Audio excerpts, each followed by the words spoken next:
Αυτά τα ζυμαρικά με σάλτσα μελιτζάνας θα τα λατρέψεις. Πάμε να σου δείξω πώς θα τα φτιάξεις. Είναι μια συνταγή που θα αγαπήσεις τώρα το καλοκαίρι, ειδικά με μελιτζάνες και πιπεριές από τον κήπο σου. Πώς να το κάνουμε? Αν τα λαχανικά είναι από τον κήπο σου, δεν μπορείς να αντισταθείς να φτιάξεις κάτι γρήγορο και νόστιμο. Κόψε τη μελιτζάνα σε κυβάκια, όπως και την πιπεριά. Φυσικά δεν μπορεί να λείπει από τη συνταγή το κρεμμύδι, αφού είναι η βάση για πολλές συνταγές.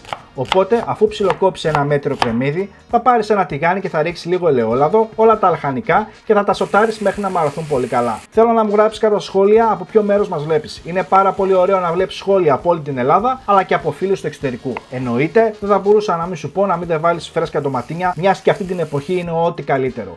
Φυσικά μπορείς να βάλεις και τριμμένη ντομάτα. Θα τα ρίξεις τα ντοματίνια μέσα στα λαχανικά και ανακάτεψε μέχρι να μαραθούν και να βγάλουν τα υγρά τους. Σε μια κατσαρόλα έχω βάλει 3 λίτρα νερό και έχει φτάσει σε σημείο βρασμού και θα ρίξω μισή κουταλιά της σούπας αλάτι.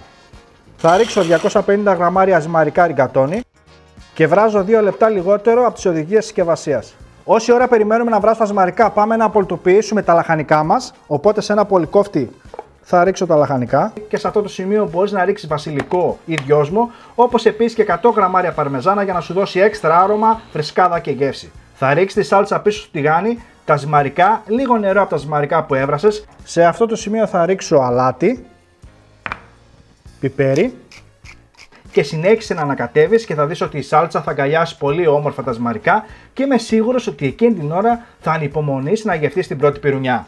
Έτσι λοιπόν, τόσο απλά και γρήγορα απόλαυσε πεντανόστιμα ζυμαρικά με σάλτσα μελιτζάνας. Εάν σου άρεσε η συνταγή, κάνε ένα like και άσε ένα σχόλιο, γιατί η γνώμη σου μετράει σε αυτό το κανάλι για να συνεχίσω να σας δίνω απλές, γρήγορες και πεντανόστιμες συνταγές. Μέχρι το επόμενο βίντεο, να περνάτε καλά, γεια σας.